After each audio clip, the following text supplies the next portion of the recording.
오늘도 우리 하나님의 큰 은혜가 함께하는 우리 복된 한날 또 말씀으로 승리하시기를 축복합니다.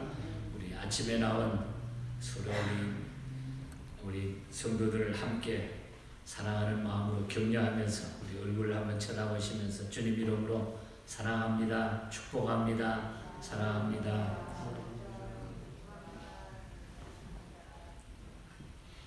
우리 최미아 자매님 특별히 감사합니다. 우리 토요일 새벽마다 이렇게 반주로 참 이름 없이 섬겨주셔서 너무너무 감사합니다. 앞길에 하나님의 축복이 열릴 줄 믿습니다. 정말 감사합니다. 오늘 우리 사무엘상 4장 말씀 보면은 중간 부분을 다 읽지 못했습니다만은 아주 많은 사건들이 나타나죠. 홈리와 비나스가 죽임을 당하고 또 여호와의 궤를 빼앗기고 그리고 엘리 제사장이 죽게 되고 이 말씀이 바로 우리가 2장에서 봤죠. 2장 31절에서 34절에 보면은 그 말씀 예언의 성취가 그대로 오늘 4장에 와서 이루어지게 됩니다. 전투에 패한 이스라엘은 하나님의 임재를 상징하는 언약궤를 부적처럼 여겼습니다. 그 결과 이스라엘은 블레셋에게 다시 대패하고 언약궤마저 빼앗기고 마는 이런 불행한 일이 이스라엘에 벌어지게 되는 모습을 4장에서 보게 됩니다. 사무엘이 선지자가 된 후에 이스라엘은 블레셋과 두 번에 걸친 대접전을 치르게 됩니다. 이 전투에서 이스라엘은 블레셋에게 두 번 다 대패해가지고 많은 군사를 잃었을 뿐만 아니라 엘리의 두 아들 홈리와 비나스도 죽고 또 법궤마저 빼앗기게 되고 그리고 엘리의 집안이 몰약하는 이런 모습이 나타나고 있습니다. 이는 엘리의 아들들과 이스라엘의 범죄를 징계하는 하나님의 심판의 결과였다고 하는 것을 분명히 알 수가 있다는 것입니다. 그래서 오늘 아침에 이 말씀들을 잠시 자세히 살펴보면서 오늘 이 시대에 우리에게 주는 교훈이 과연 무엇일까? 그걸 기억하면서 여러분 나름대로 깊은 기도의 제목을 말씀 속에 얻으시기를 바랍니다. 먼저 이스라엘과 블레셋 간에 전쟁이 일어나게 됩니다. 이 블레셋이 누굽니까? 성경에 보면 이 블레셋은 이주자라 하는 그런 뜻을 가진 민족입니다. 이주자라 하는 뜻. 동부의 지중해 연안으로 이주를 해와가지고 팔레스타인 남부 연안에 정착을 하게 되는데 이들은 군사적으로 아주 강국입니다. 그래서 사무엘 또 사울 시대 그리고 다윗 시대에 이르기까지 이스라엘을 계속 위협적으로 공격하는 사람들이 블레셋입니다. 그런데 하나님은 이 블레셋을 그렇게 이스라엘 백성들에게 심판의 도구로 사용하셨다는 것입니다. 이스라엘과 블레셋 간의 전쟁의 원인이 무엇이는지를 분명치 않지만은 분명한 것은 하나님께서 이스라엘이 회개하도록 징계의 도구로 사용하셨다는 점입니다. 그것은 사사시대 때부터 이스라엘의 타락과 하나님의 징계란 악순환의 역사에서 증명된 사실입니다. 그들이 블레셋과 1차 전쟁에서 패한 뒤에 적어도 1차 전쟁에 4,000명이나 죽었다고 그러잖아요. 전쟁에 패한 뒤에 적어도 전쟁에 패한 이유를 자신들에게 찾고 회개했어야 될 것입니다. 우리가 뭘 이렇게 잘못해서 이렇게 되었는가? 하나님 앞에 매달리고 회개했어야 될 것이. 그런데 그들은 싸움에 진 것을 하나님께 불평함으로 돌리고 있는 모습이 나타나요. 3절에 보면. 그리고 언약궤를 가져오자. 언약궤가 없어서 우리가 졌다. 언약궤를 가져오자. 그래가지고 언약궤를 가져오게 됩니다. 만일 그들이 그때에 하나님 앞에 엎드려가지고 우리의 죄를 고백하고 우리가 여호와께로 돌아가자 이렇게 했더라고 하면은 하나님은 틀림없이 그들을 구원하셨을 것입니다. 그런데 하나님 앞에 잘못됨은 생각하지 않고 하나님께 원망하고 우리가 법궤가 없어가지고 우리가 졌다. 이런 식으로 법궤를 마치 그냥 부적처럼 생각하고 미신처럼 생각하는 이런 것들이 이스라엘 백성들에게 나타났다는 것입니다. 우리가 인생을 그렇게 살면, 우리가 신앙생활을 그런 식으로 하면은 오늘 우리도 실패할 수밖에 없다는 것이죠. 하나님을 그저 내 삶 속에, 내 삶의 바운더리 안에 그저 내가 좌지우지해서 거기에 이용하는 걸로. 그렇게 우리가 한다고 하면 우리의 믿음도 자라지 않을 뿐만 아니라 어렵고 힘들면 하나님 다 벗어버리는 거죠. 다 우리가 손놔버리는 거죠. 하나님은 그런 하나님이 아니에요. 그렇게 하면 하나님은 더 끝까지 그래 네가 한번 가보자 깨닫게 해주신다는 거죠. 여호와의 언약궤가 이제 진에 들어온 줄을 깨달은 블레셋 사람들은 두려워가지고 막 떨었다 그랬어요. 6절에서 8절에 보면 그들은 언약궤가 광야에서 여러 가지 재앙으로 애굽 사람들을 치셨던 하나님의 임재의 상징인 것을 알고 두려워서 떨었어요. 블레셋 사람들이. 야, 법궤가 다시 돌아왔단다 저들에게. 그러니까 블레셋 사람들이 막 두려움을 느꼈죠. 우리가 이 말씀을 가만히 생각을 하면서 슬프게도 우리 그리스도인들은 세상 사람들조차 기억하는 것을 우리가 잊고 살 때가 많다는 얘기예요. 악한 자들은 그리스도와 함께하는 사람을 두려워한다는 거죠. 그런데도 오늘 그리스도의 은혜로, 예수님의 은혜로, 그리스도의 은혜로 구속함 받은 우리는 그리스도께서 우리와 함께 하심을 종종 잊고 낙심해야 할 때가 많다는 겁니다. 오히려 세상 사람들은 더 그걸 아는데,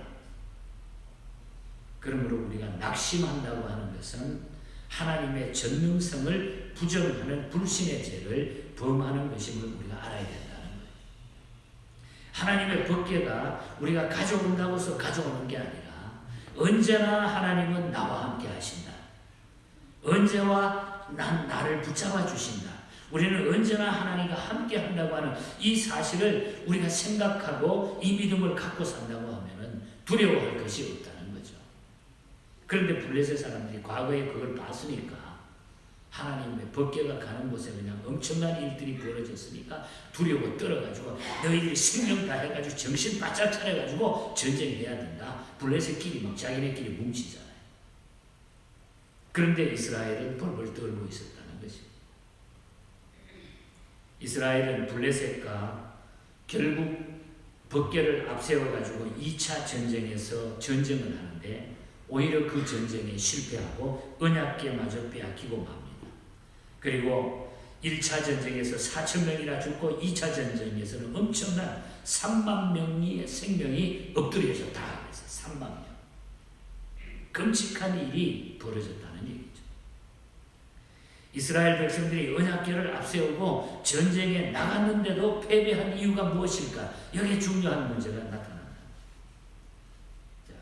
그렇게 하나님의 법궤를 앞세우고 갔는데도 패배한 이유가 무엇일까? 그들은 종교적인 상징물 자체에 힘이 있다고 믿었다는 것. 예를 들어 이스라엘 사람들은 뱀을 섬기던 이방 신들의 영향을 받아가지고 모세가 광야에서 만든 롯뱀을 숭배의 대상으로 삼은 일이 있습니다. 열왕기하 18장 4절에 보면 광야에서 롯뱀을 만들어가지고 그걸 신으로 섬길 적이 있었어요. 모세를 생각하면서. 그것은 롯뱀으로 만든 뱀 자체가 구원의 능력이 있는 것이 아니라 그것은 단지 하나님께서 내신 구원의 방도였을 뿐이거든요. 그런데 그걸 마치 신처럼 섬겼다고 하는 거죠. 이와 같이 오늘 본문에서도 이스라엘 백성들은 법궤만 메고 나가면 이길 수 있다고 하는 이런 잘못된 미신적인 신앙, 마치 법궤가 어떤 부적처럼 역할을 하는 것처럼 이렇게 생각을 했다는 거예요. 세상 사람들처럼. 어떠한 종교적인 상징물이라 할지라도 그 자체에 신비적인 힘이 있다는 것이 아니라 하나님께만 신비적인 힘이 있다는 겁니다. 하나님께만 있다는 거예요. 그러니까 하나님이 그걸 가만두시겠습니까? 그런 식으로 지금 생각하고 전쟁을 하는데 하나님을 믿지도 않고. 칼빈은 이 말씀 속에서 이런 이야기를 줄을 달았습니다. 상징적인 것에 목매이면 안 된다 그랬어요. 상징적인 것. 그래서 칼빈의 신학을 보면은 교회 안에 예수님의 어떤 초상화라든지 이런 것들도 걸지 못하게 했어요. 그 자체가, 그림 자체가 그것이 우상이 될까 봐. 이해가 되지 않습니까, 여러분? 오늘 하나님은 어떤 모습으로, 어떤 십자가에, 어떤 나무에, 어떤 그림 속에 하나님이 아니라 하나님은 언제나 우리와 함께 하시는, 어느 곳에서도 함께 하시는 그 하나님이 바로 나의 하나님이라는 거예요. 그런데 이스라엘 백성은 그걸 놓치게 된 거죠. 하나님을 그런 식으로 생각했다. 그런데 이스라엘 백성들이 하나님을 믿고 의지하지도 않으면서 벗개만 메고 나간 것은 오직 하나님의 힘만을 이용하려고 했다고 하는 것이죠. 과거 이스라엘이 벗개를 앞장세우고 나갔을 때 승리했던 것은 그때는 오직 하나님만 믿었기 때문에, 하나님만 믿었기 때문에 나가서 이긴 거예요. 그래서 믿음이 중요하다는 것입니다. 믿음이. 그래서 성경에는 예수님이 그랬어요. 내 믿음대로 될지어다. 내 믿음대로 될지어다. 믿음이 중요하다. 그래서 오늘 본장에 보면은 12절 이하 쭉 보면은 엘리가 죽죠. 전쟁에 나가서 홈리와 비느하스가 엘리의 두 아들이 다 죽죠. 12절 이하 18절에 가보면 엘리 제사장은 의자에 앉았다가 목이 부러져가지고 그냥 그 자리에서 죽게 돼요. 그리고 마지막 읽은 부분에 보면은 그 며느리가 아기를 가졌는데 해산을 합니다. 해산을 하면서 아들을 낳았는데 하나님의 영광이 이스라엘을 떠났다. 이가봇이라고 하는 이름을 붙이면서 하나님의 영광이 이스라엘을 떠났다. 이거는 망했다는 거죠. 망했다는 거. 엘리의 가문이 망했다는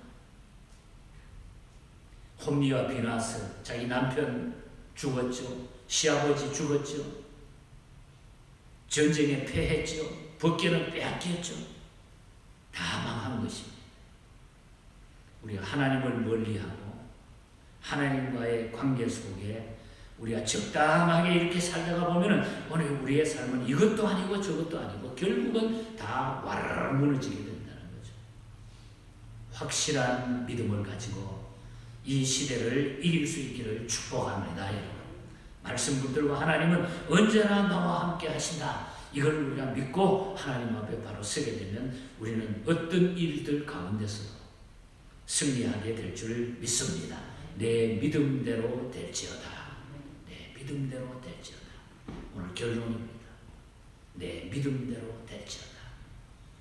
우리는 이 큰 믿음 가지고 끝까지 우리 주님을 사랑하면서 이 시대를 이겨나가는 우리 모두가 될 수 있기를 주님 이름으로 간절히 축복합니다. 우리 말씀 기억하면서 기도하십시다. 하나님, 어떤 환경 가운데서도 정말 주님 잘 믿게 해달라. 흔들림 없이 이 시대를 이기는 믿음의 승리자가 되게 해달라고. 또 우리 코로나 바이러스가 또 더 지금 확장되고 있습니다. 이제 아마 이게 마지막 끝물인 것 같아요. 그리고 이제 백신 개발도 곧 나올 것 같습니다. 그래서 우리가 백신 개발이 잘 될 수 있도록 이 시간도 기도하시고 의료에 종사하는 분들의 그 손길을 통해서 하나님 지혜 주셔가지고 속히 이 모든 것들이 잘 이루어져서 이 지구촌에 새로운 이 하나님의 백성들이 힘을 낼 수 있는 이런 기회가 되게 해달라고.